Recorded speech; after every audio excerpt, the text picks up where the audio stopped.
Hello, everybody, and welcome to another Traffic Talk podcast special. It is a very special match preview we have here for you this evening, ahead of what is a huge game in the UEFA Champions League coming up tomorrow night. Manchester United somehow have managed to put it down to the final day after failing to beat Paris Saint-Germain last time out and have this incredibly huge task against RB Leipzig in Germany tomorrow night. With that in mind, I'm just adding our fourth competitor now. Des has joined us finally. First and foremost, I'll introduce you to my friends who are with me here this evening. I will give you a quick talk about the points we're going to cover in a moment. But first and foremost, the man who runs this whole ship and keeps it in tip-top shape every week for us, Mr. Robbie. To my right, there we go. That's where my thumb should be. Know That him. way. Greetings, mate. Good evening. Yes. Yeah, thanks for having me on. Nice to meet you, Des, as well. Nice to meet you, mate. Yeah, it's going well. Hopefully it's a good one, guys. Fantastic. So that's Robbie, the man that's Robbie. He's responsible for this. Down there is Des, who last night turned up to our match review as we finished recording, literally 2 seconds after he stopped recording. His excuse was that he was asleep. So tonight we've drawn him out of bed a bit earlier so he can be here for the preview. And thankfully he's actually here. So Des, nice to see you, pal. Yeah, nice to be here. Very good, very good. And last but not least, he is a very important part of our shows. Perry, oops. How's it going, guys? How are you going? Nice to meet you, Des. Yeah, nice to see you, lads. How are you doing there, pal? Yeah, let's get into it. What are we thinking?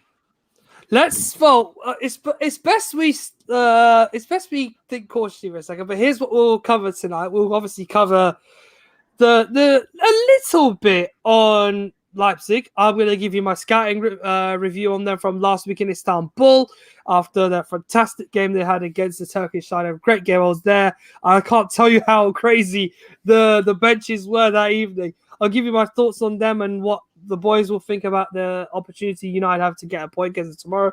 We'll talk about the fact we have barely any number 9s. Both of them injured for tomorrow night's game against Leipzig. So no Cavani, no Martial. We'll see if Mason Greenwood can step up to the plate as the number 9 up front. We're also going to talk about a few interesting bits about the possibilities United have of not only qualifying but getting eliminated. So there's a fair few permutations, and that does involve the ever annoying head-to-head. But first and foremost, boys, let's start with a fundamental factor. The news that recently came out about Paul Pogba. Now, there's been a bit of a recording that just went down with Perry and Robbie that will come out later this week. But obviously, the news that came out today is that Pogba's agent, Mino Raiola, has spoken out against his treatment at Manchester United, stating that that is it for him at the club. With the match being 24 hours away from now, exactly, I wanted to get the Desi's thoughts because you're going to hear Robbie and Perry's thoughts later. But I want to hear what Des thinks. Des, having seen the news today, what are your thoughts on regards to what Raiola has said this afternoon? Yeah, when I saw it, I was very, very angry.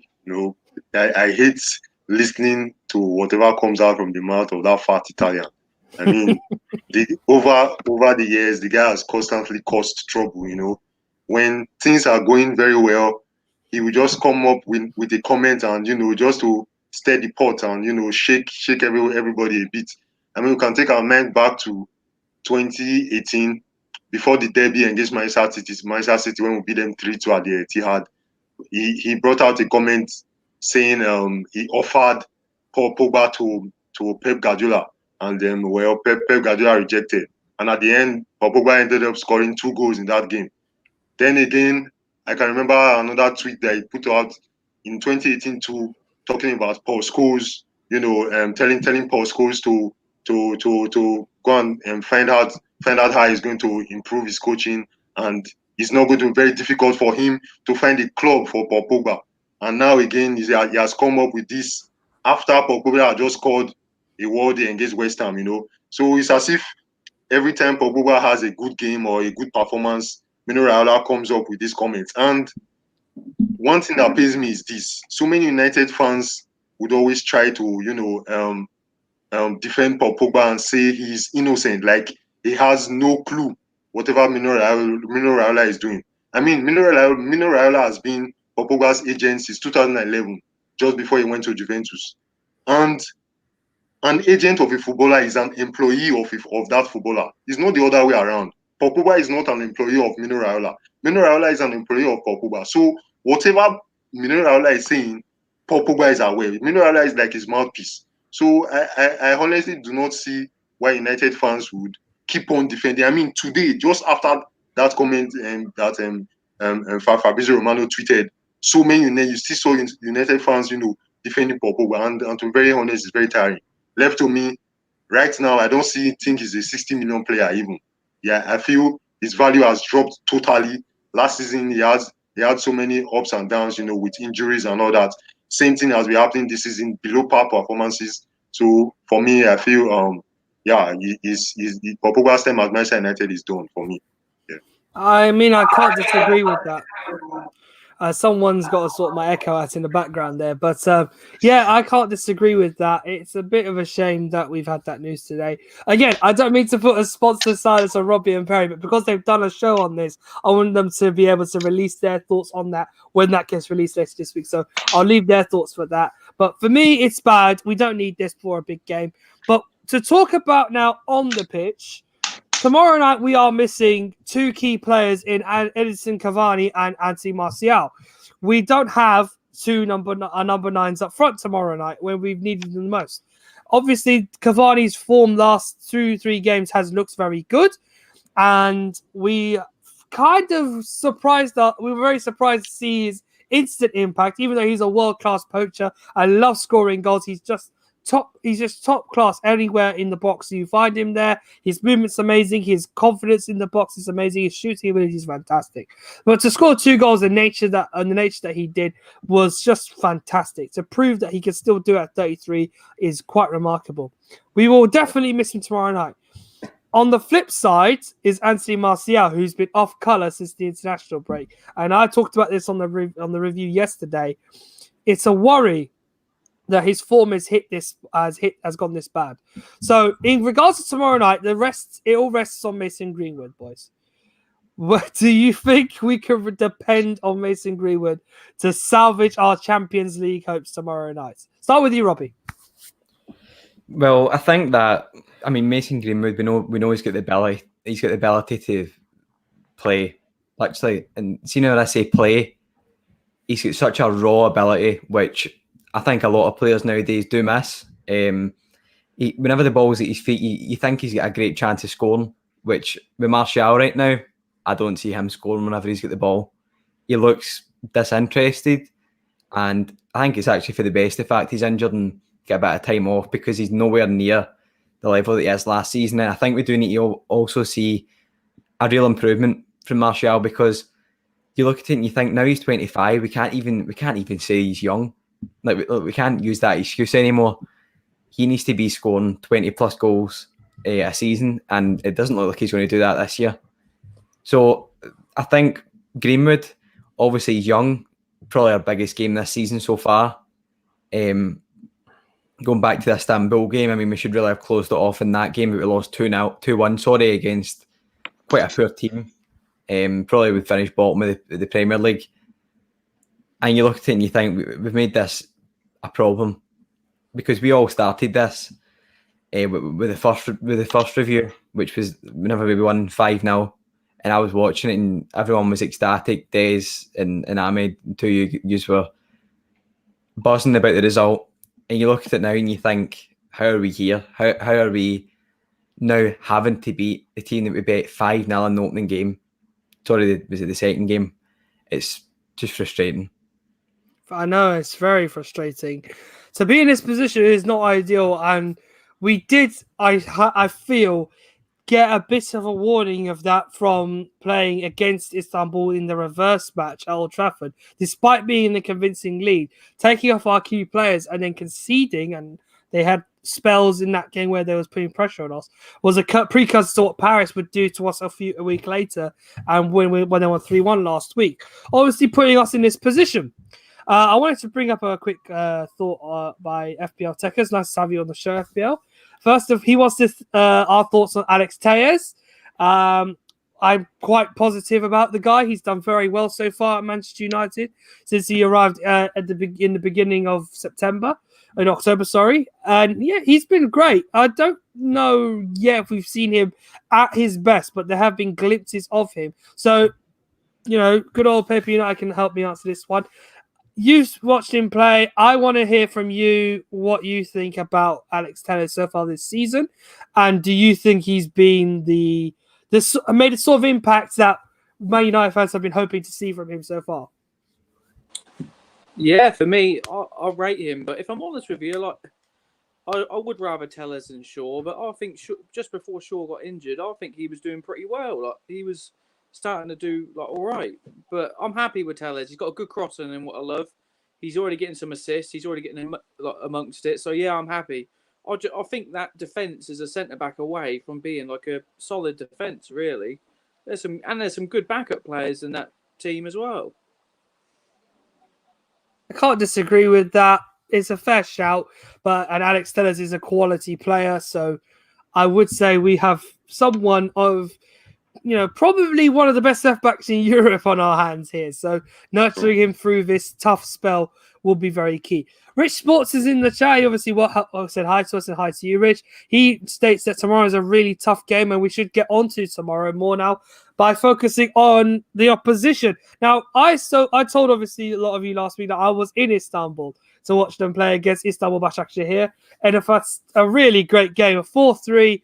I've never seen a more panicky sort of match than that, but it did show the frailties that Leipzig have when they've played in the Champions League this season. They're not as strong at the back as people think they are. Yes, they have those three incredibly talented Frenchmen of Nordi Mukiele, Daya Upamecano, and Ibrahim Konate. Trouble is, only one of them won't be there tomorrow, which is Daya Upamecano. He's suspended for this game after getting booked last week, having already had a yellow card from the previous match day. So that was hanging on their heads. Ibrahim Konate also on a yellow card, got away with it. But for Leipzig, he is a massive player they're going to be missing out on tomorrow night. Albeit the same that United have with Fred and Martial and Cavani not being there. Fred being harshly suspended, I want to say. But in terms of their performance last week against Istanbul, they had a very, very skittish game. They did go 3-1 up in the second half after taking a commanding lead at halftime by 2 goals to 1. They did play very well, but their experience, they have a strong youth element to this team, but they lack a lot of experience. And this is what I think United can exploit. If they're able to get the ball down and start to stress out the team at the back, they can really threaten Leipzig in many areas tomorrow night. So here's what I think they should do. The traditional setup for Nagelsmann is a 4-2-3-1. He always has the three Frenchmen, right back Mukiele, Upamecano, Konate, and Angelino as the back four. His two sets of midfielders are Sabitzer and Kevin Campbell. Sabitzer is a lethal shot taken from range. So if you give him an opportunity from 30 yards and he sees the corner, he will aim for it. Dani Olmo is one of the wonder kids of European football. He scored an excellent goal against Istanbul last week. He is breathing confidence, loves to have the ball at his feet, can dictate a game if he wants to. Him and Emil Forsberg are basically the men that control the game. They are great players. Forsberg in particular, he did have a lot of chances against Istanbul, and I'm surprised he didn't take. And at least 2 of them he could have taken. But he does have a great assist. He has a wonderful passing range. He can take set pieces. He loves the penalty. The man is very confident. Amadou Haidara is someone that people are surprised to see on the right-hand side. He can attack, but does have that fantastic defensive ability. Tracks back a lot and is going to be important for United to deal with if they're able to get that space to take on Mukiele one-on-one or double up against him with crosses or passes into the penalty area. So Haidara has got that integral role of being part of essentially a back five when he's defending. So he's got a lot of energy, a lot of pace as well, and he's got some strong play to his artillery. Keep an eye on him as well. He's got some potential.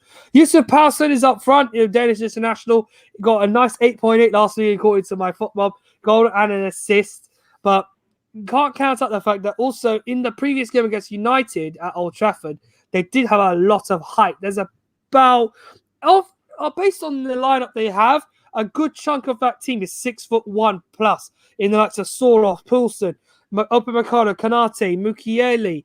Sabitza's 6 foot. There's a lot of players there. There's also dangerous men in the likes of Patrick Kluivert's son, Justin Kluivert. We've played against him before with Ajax and United in the 2017 Europa League final. And the infamous story that he could have joined United when Mourinho talked to him on the pitch, that still hangs in the air a bit. But he's got some threat to him. He's a man to keep an eye on, in my opinion. There's also Tyler Adams, the American centre midfielder, and bundles of energy. It's pretty much like N'Golo Kante.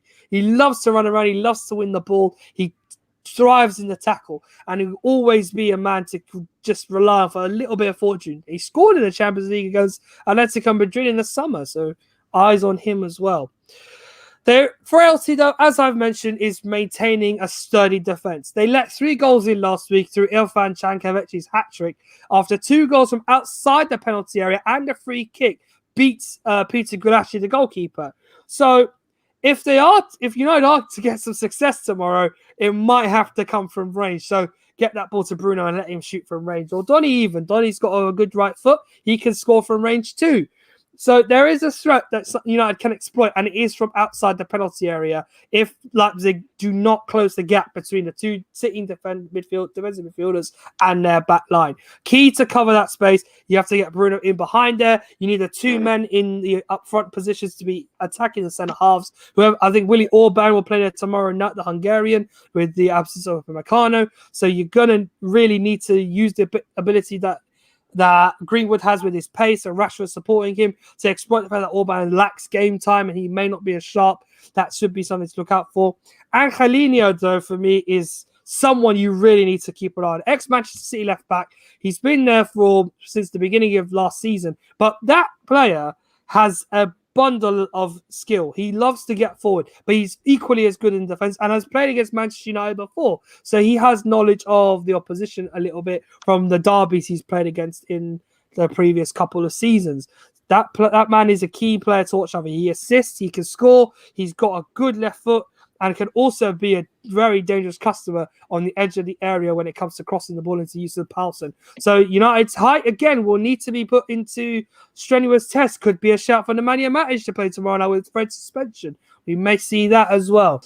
So with that in mind, there is also the element of the big surprise. They scored late last time to salvage something. It will if United can stop that Alex Soroff attack, they may have a chance. And interestingly, they put 3 past Bayern, so we can't take that lightly at all. I mean, it's not at all. So many, No, even Barcelona could not score 3 against Bayern last season. So I mean, the Leipzig attack, they are really sharp. Okonkwo, absolutely. Forsberg, and what's his name? Justin Kluivert. They are, the 3 of them. They are awesome in the attacking phase. So I feel, we have to be on our toes throughout the game, and or don't lose focus, because we can't afford what happened against West Ham to repeat itself when the guys were just sleeping for a large majority of the first half. I mean, Yeah, we also need to remember that Willy Orban, who, to be honest, I think is a very solid defender. Centre back, he's been at Leipzig for years. I do quite like to watch football all around the world as well, not just United. So I know quite a lot about Leipzig team. And I mean, you look at it and you think, I mean, yeah, we're celebrating the fact that Upamecano's been out, but see the line that Leipzig hold is very high. Yes. And I think we're obviously with faster strikers, we'll be able to exploit that. But then you look at it now and you think with Willy Orban, I mean, he's not got bundles of pace. So you think they'll probably sit a wee bit further back. Maybe Mukiele will sit further in. You just don't know. You don't know what's going to happen. But yeah, I'd quite like to talk about United's team anyway, mate. And before we move on, I'm pretty sure you've got a lot to say, Perry and Des as well.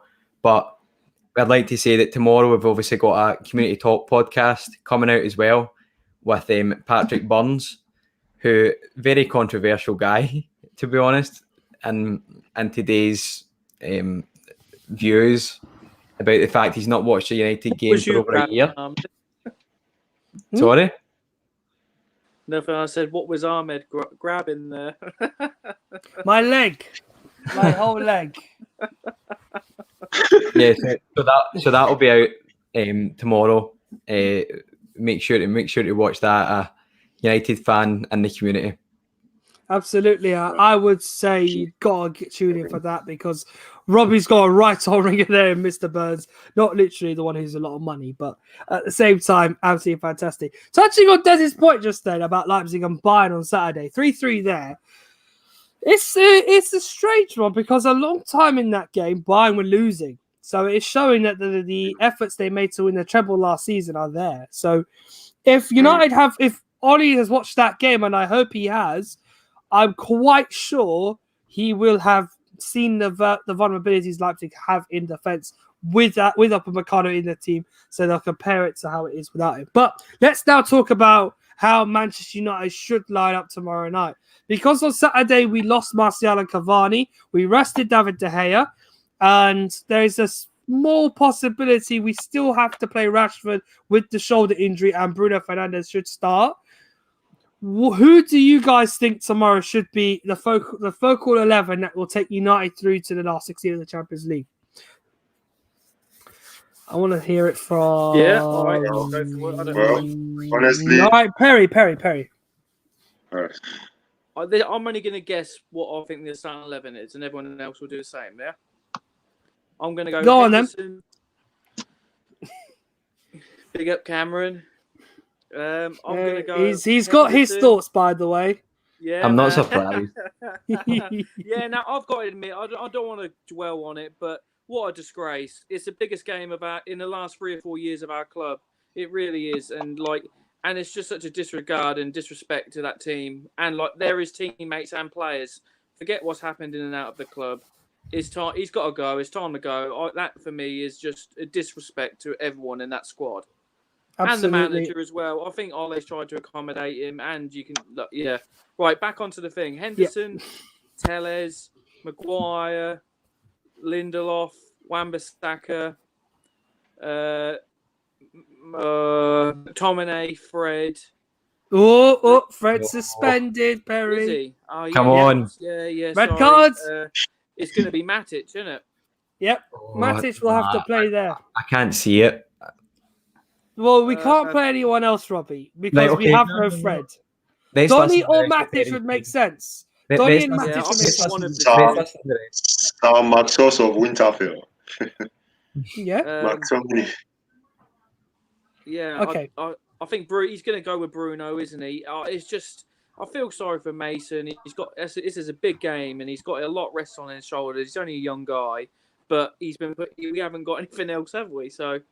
Yeah, I think Mason, Rashford, he's going to go with. He'll risk him, and God knows what he's going to do on the other side. I really don't know. Tough one. Go on, Des. What are you thinking? Yeah, I would say Ole has to go with the team that's been giving him points for a while now. I would say Alex Telles at left back, Maguire and Lindelof obviously in the middle, Wan-Bissaka on the right. And now Fred is suspended, so that's a tricky one.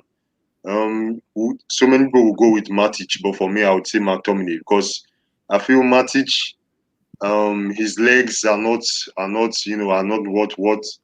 his legs are not what he used to be before. I think he has lost a yard of pace in him.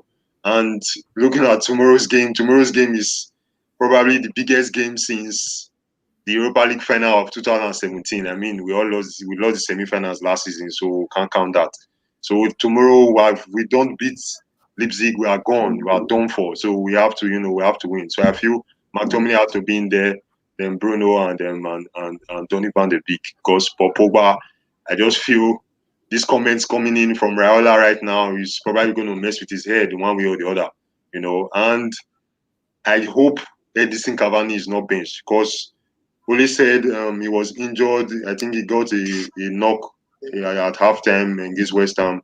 I feel Edison Cavani's experience is very, very important in this game.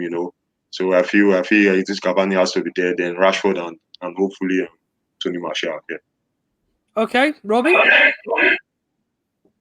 Yeah, so I think that I need to go against what you guys are saying. Basically, overall, To be honest, I mean, I'm quite controversial. I like to obviously give my views. Not a lot of people do agree with them, but I mean, I think De Gea still needs to play in goals. I think he's our best keeper. We can't be playing Henderson in a game like this. He is good as well, but I think De Gea's I think he's been sensational this season. I also saw photos of Luke Shaw back in training today. Don't think he'll get rest. If he did, I would definitely go with the back five. And it would be Tellez on the left. I think he's sensational. I think he's very good at left wing back and left back. I think he's probably our best player in the defence. And probably another best player who would be straight down the middle for me, Maguire. And Tuanzebe, I can't... Did any of you guys actually mention Tuanzebe? Or was it No, but he was suspended for the last game against Paris, as was for Leipzig, Marcel Halstenberg. So both of them could be involved. I don't know. Halstenberg's got a lot of experience, obviously. I mean, and Tuanzebe doesn't. They're completely different, you know. And I think, personally, because Yusuf Poulsen's a big guy, I mean, he's probably about 6'2", 6'3". Don't quote me on that, but he's tall. They'll probably target Lindelof, and I think in a 4, if you're definitely doing that, it is quite easy to pull away. And I think it will. I think you'd be stupid not to go with Tuanzebe. I think he's obviously a lot bigger, better presence in defence than Lindelof.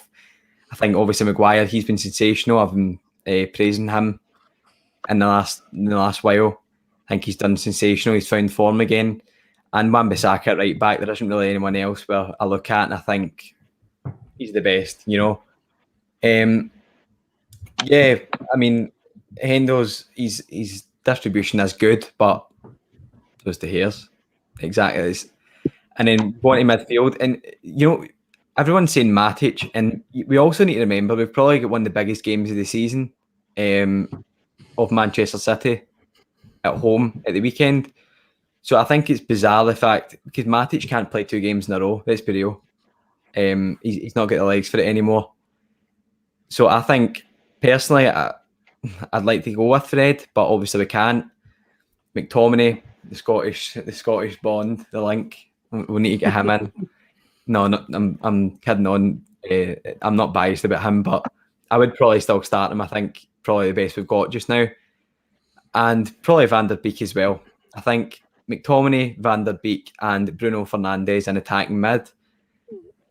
I mean, Donny van der Beek in Europe in the midfield, they've obviously not got a very strong midfield. They've got Sabitzer who's going forward, but you know, look at it. Donny van der Beek, similar to the way that he plays, and you look elsewhere. You look at Nkunku, who, I mean, I think he's good, but our midfield's better. You know, and I don't think we do need to play 2 sitting midfielders. And up front, I mean, that's a toss up. With the fact we've not got, I say this every single podcast, we've still not got Sancho. There's still going to be an issue. So right wing, I mean, take your pick. Mata, James. Yeah. I'll jump on. I'll get my boots on and go on right wing. And I think Greenwood down the middle, and then you're looking at Greenwood, Rashford, sorry, out in the left. But I mean, you never know. We might see a Gallo. I mean, we saw a Gallo come on. I think, I mean, in Europe, we saw him obviously do well just before coronavirus stopped all plans in Europe, and he was doing great, and he was a great player. I really do like Gallo. I think he brings something different. Is he the best player in the team? No. Is he anywhere near it? No. But he's a squad player, so why would you not utilise it and bring him in a game like this where we do really need him? Because, I mean, at right wing we'll have a clear gap and everything will just be going down the left and will be so predictable. Yeah, can't disagree with that. There are some areas to our team which I feel will need to be plugged, especially where we were most vulnerable last time out when Rashford indicated his injury down that right-hand side, which was exploited by Tuchel and Paris Saint-Germain.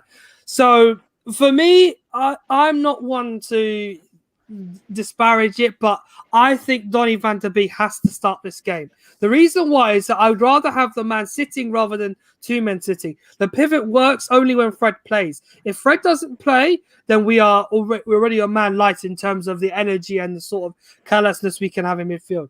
And then it's a toss-up between who plays in that role. McTominay, for me, should play the derby. Don't play this game. Because I want him to be there to use the energy against City when City will be playing a little bit more of a different sort of match to what Leipzig are going to be playing tomorrow. High line, high press, intensity. He can save. I'd rather save him for that game against City where they are a little bit more patient and he can time his tackles and he's a bit more aggressive in the high press for United.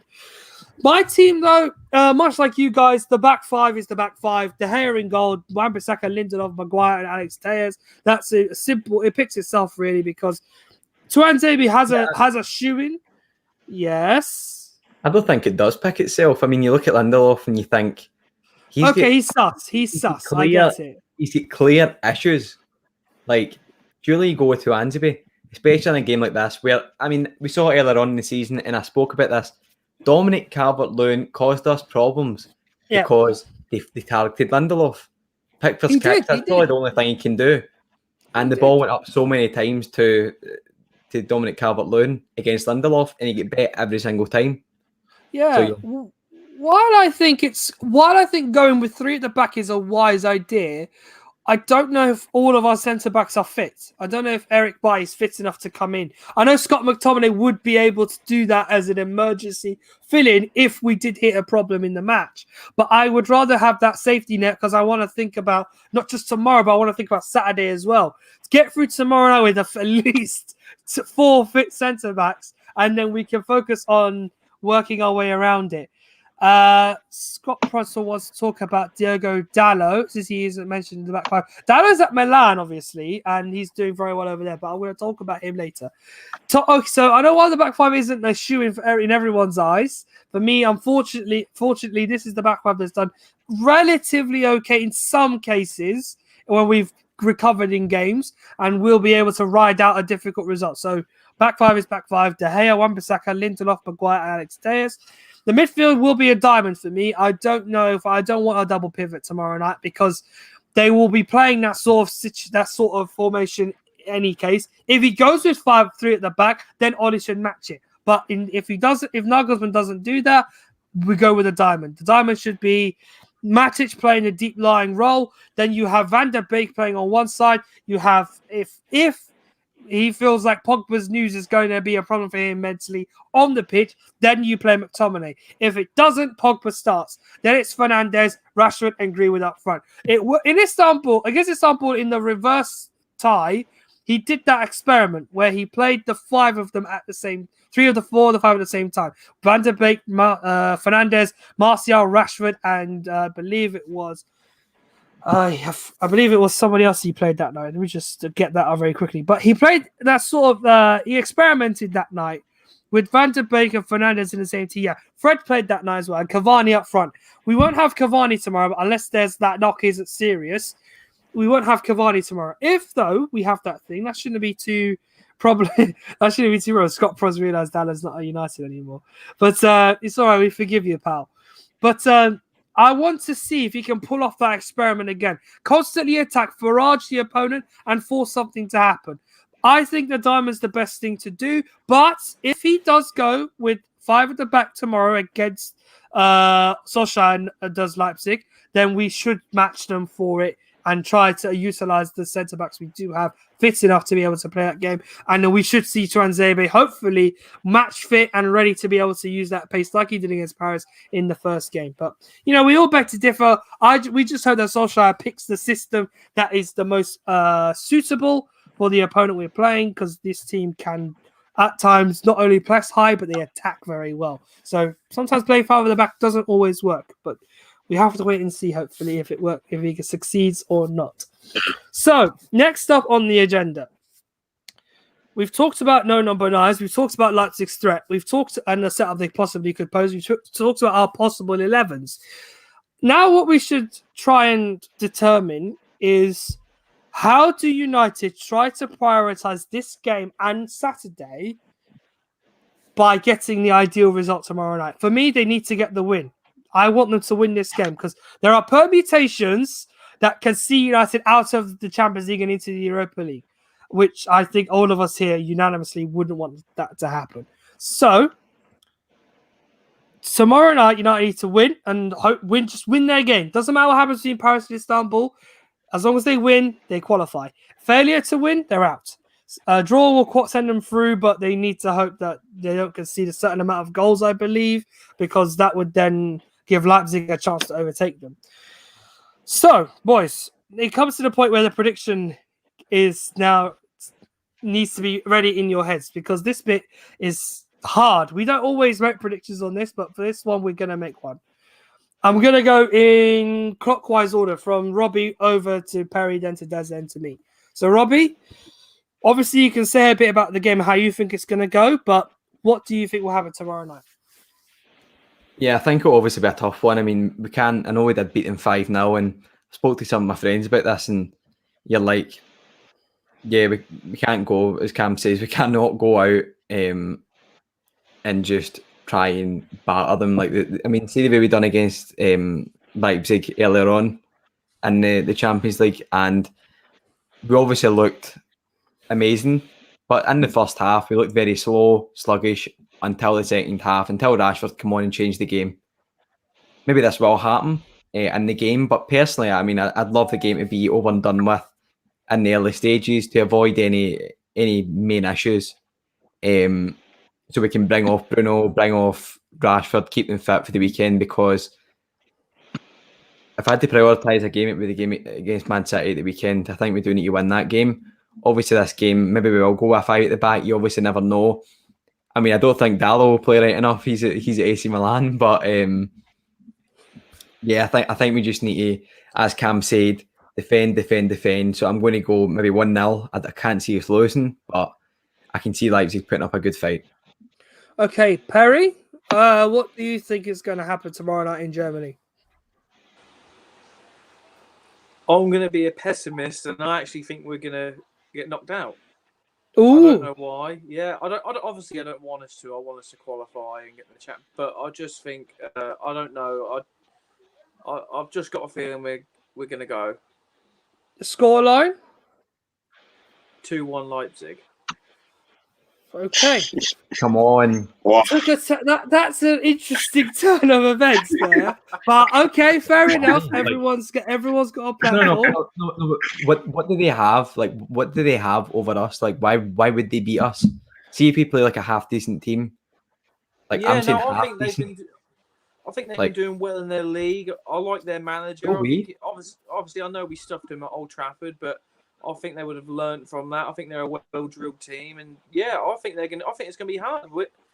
Let's wait and see. But I hope we do qualify. But I just think this Pogba news is gonna bring a bit of a stir around the dressing room, and I just don't think this team is. I don't know. I just think this is really the last thing the team needed. We started picking up some momentum, and I think this could backfire. I don't know, but it's just. I can see how it could be positive. You've got someone in that dressing room with all his teammates saying these comments. It's going to have a negative effect in the whole persona, surely. Okay. I think Leipzig have been good, but I don't think I don't think they've been amazing. I just feel as if, like, I can't believe you said that. To be honest, I really do. Like, I don't know what United's going to turn up. It's either going to be like full guns blazing United, or it's going to be like PSG United, where we didn't play bad against PSG, but I don't know. We're missing some good players, and I think like we've struggled to take our chances recently with these players fit, and we're now a few. I don't know. It's just my gut feeling. I hope I'm wrong. Okay. It's an interesting turn. We're good, but we'll see what happens with that one. Des? I actually get where it's coming from. I mean, I thought of it earlier too. You know, the negative effect that these Pogba comments may have. But then again, I mean, what does that say about United? That if a mere comment coming from an agent of a footballer can, disrupt us so much that we'll go ahead and go and lose the biggest game of the season so far, that shows that, I mean, the team entirely has no spine. So I don't think it's going to be as bad as that. I feel Upamecano is not going to play. We all know how important he is for them. I mean, with Upamecano in the team, we could still put 5 against them. And the high flying Leipzig, coached by Mourinho Jr., who in Julian Nagelsmann, as people call him, And tomorrow, Upamecano is not going to be there. We're going to have Marcus Rashford is not going anywhere. We're going to have Bruno Fernandes, the best player in the Premier League, is not going everywhere. So I'm 100% optimistic we are going to win easily. What's the score going to be? I feel 2-0 clean sheet. Job done. Ahmed, what's yours? What would you say? All right, let me take you on a very quick history lesson. Very quick one. Matchday 6 at Manchester United in the Champions League haven't always been the best of friends. Now, the first time we were in this position where we needed to get out of the group on the last match day, the first time I can recall was in 2005. We had the group of Villarreal, Lille, and Benfica. We had we drew 3 matches in that season's competition, losing to Lille and then only beating Benfica at Old Trafford. So we only had 1 win, but the group was so fluctuated, it came down to the final night. United took the lead in Lisbon, 1-0 up through Paul Scholes, but then conceded before half-time and later on in the match as well to get knocked out completely from the competition. Not even the UEFA Cup. They finished 4th in their group. Never had that happen before to Man United. Ferguson obviously reacted. We got to the semi-finals the following season.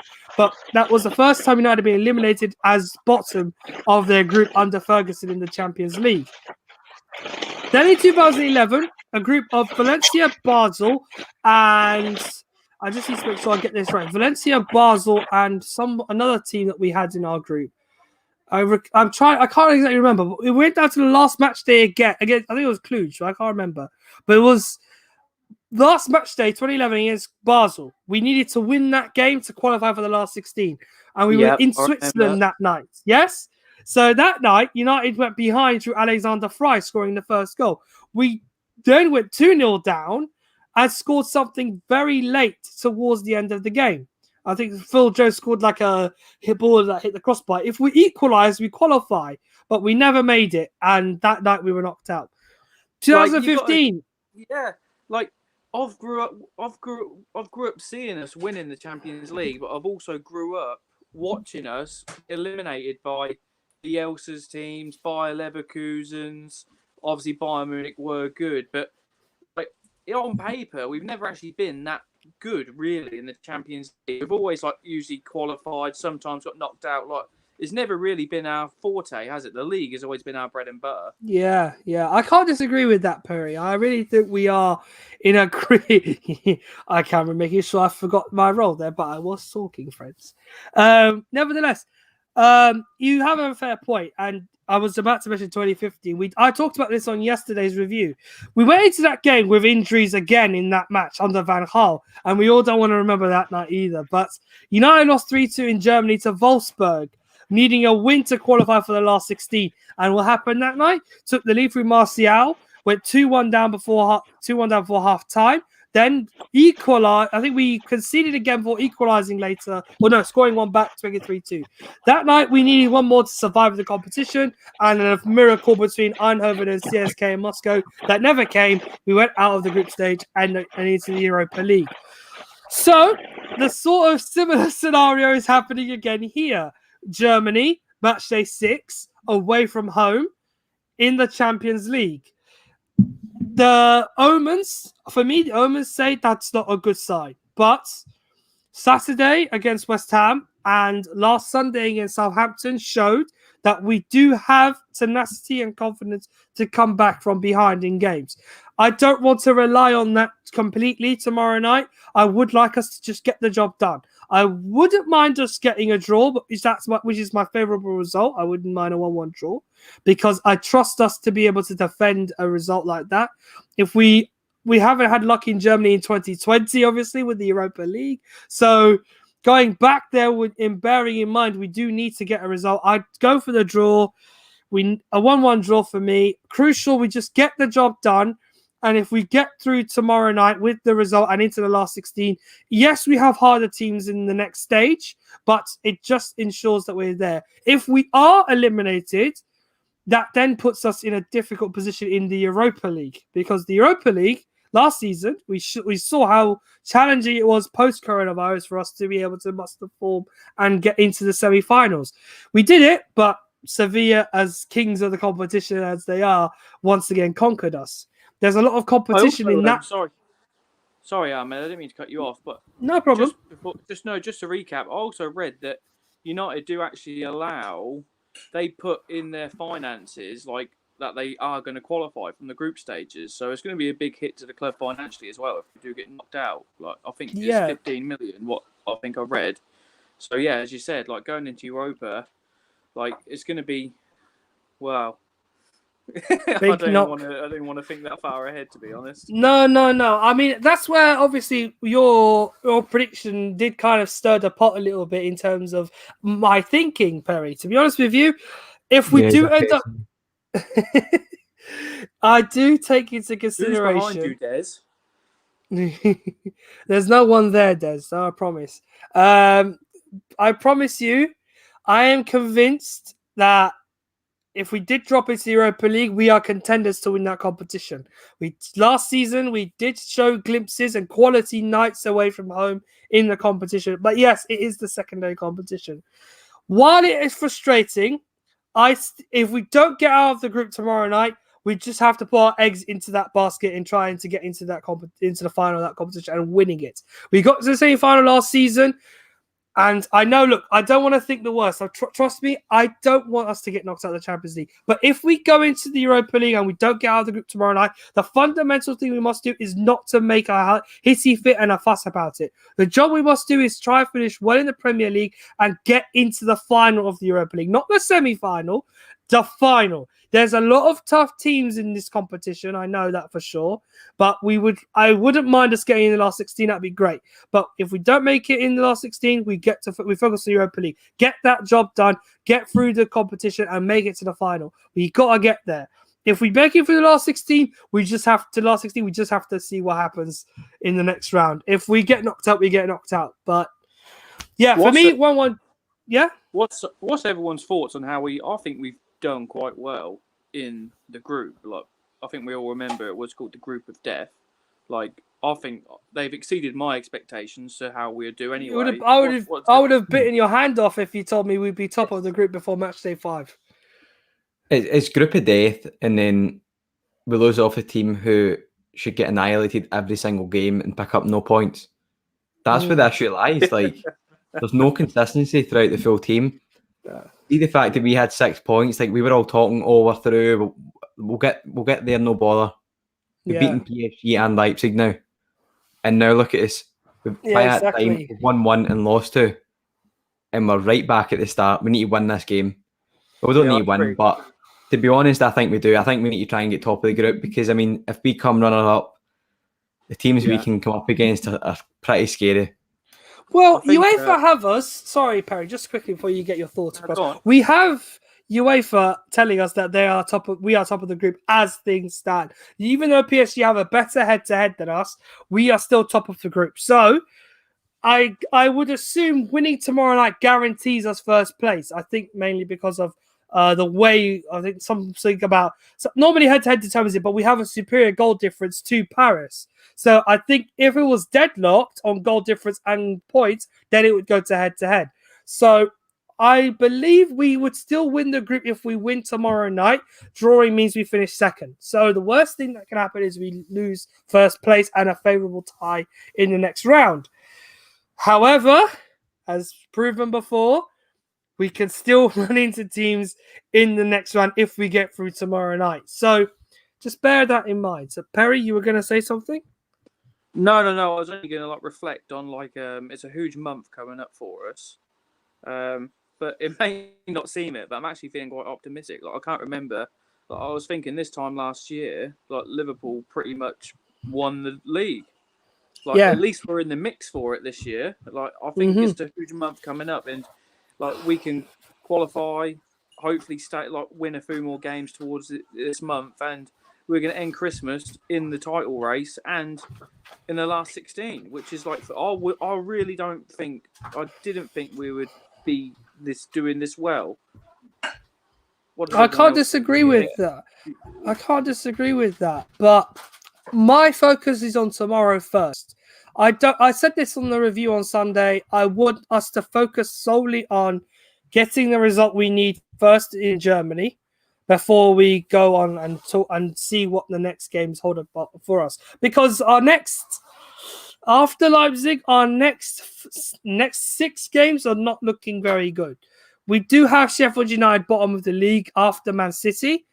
And then it's Leeds at home, which I think all of us are going to say is probably the one game which we will pretty much slip up on because Leeds are Leeds and they'll want one over us.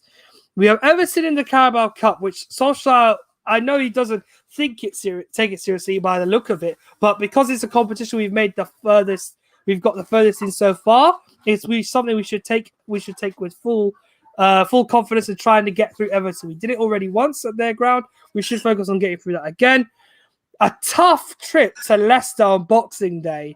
A massive game because Brendan Rodgers will want any excuse to beat Manchester United again. And if that means that he can get above them in the league, then there's no better excuse than that.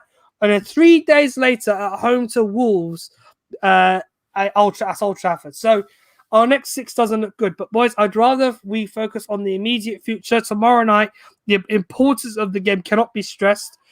I hope we get through tomorrow first. But I want to hear what you guys think before we sign off. Yeah, I think we obviously just need to go for it. And I know Abdi's like, part the bus. I'm sure I saw one of those. Let me find it for you. Yeah, I think I've got it here. With your Argo, full part the bus or full attack. I mean, I'm not one for kind of hypothetical questions, but to be honest, we need some form of balance. We need to feel the game, see if we're getting ran over the top of. We need to go for counter attacks. We need to utilise the fact that we've got a very quick attack, whereas whenever we're looking elsewhere, we're maybe looking at, let's say, the fact we're all over them, then we need to get the ball to Bruno. Bruno, I mean, everyone knows what he can do. Best player, I'd say he's the best player in the league. He should probably make Team of the Year as well in world football. We need to rely on him. We need to rely on Bruno Fernandes because he's a magician, let's be real. Des, very quickly from you before we sign off. I don't know if you can hear us. Des, you all right over there? Yeah, I'm okay. Okay, yeah, good dude. Yeah, Just want to hear from you before we sign off. Yeah, I want to point out something I just saw. Where did I see it now? Okay, it's a coming from a reporter that was close to Ole when he was the manager of Molde. He just he said something about United are ready to let Paul Pogba leave. And the comments are coming from him. I think United Report just tweeted it. He's a big Norwegian journalist, and that shows that he's probably credible. And now it's surprising now that the Glazer family and United, they are done with Paul Pogba. That's where all this is heading. It's Again, very sad. If you want to hear more about Paul Pogba and the shenanigans going on there, these two's show on him will be coming up very soon. So keep an eye out on that. Our first transfer talk show, which is we're very excited to see, and I'm keen to hear more about it from Robbie and Perry. But so all 3 of you, thank you so much for coming on. I really appreciate it. We've gone almost the hour here, but we've had so much to talk about. Such a huge preview, massive stakes on Manchester United's fortunes in the Champions League tomorrow night. They need a win or a draw to get into the last 16. A crucial game. If they get there, we'll be live. If they don't get there, we'll still be live. And we'll still try our best to give you, hopefully, a chance to either vent, cry, scream, do whatever. But you'll find us here no matter what the result is. We'll be here. I hope we'll be here tomorrow. We'll try our best to get on as soon as possible tomorrow night. But until then, thank you so much. Please like, share, subscribe. Follow us on Twitter if you're watching us on Twitter tonight as well. And share around, retweet, like, do everything you can to get us out there. We're only a small time little squad here, but we're trying to build up our exposure a little bit more. So hopefully we'll be seeing you all tomorrow. But until then, from me and the boys, thank you, and come on, United. We need you to win tomorrow. Please don't do it. Don't let us down. Yeah, please. thanks, mate. See you soon. Thanks for having me.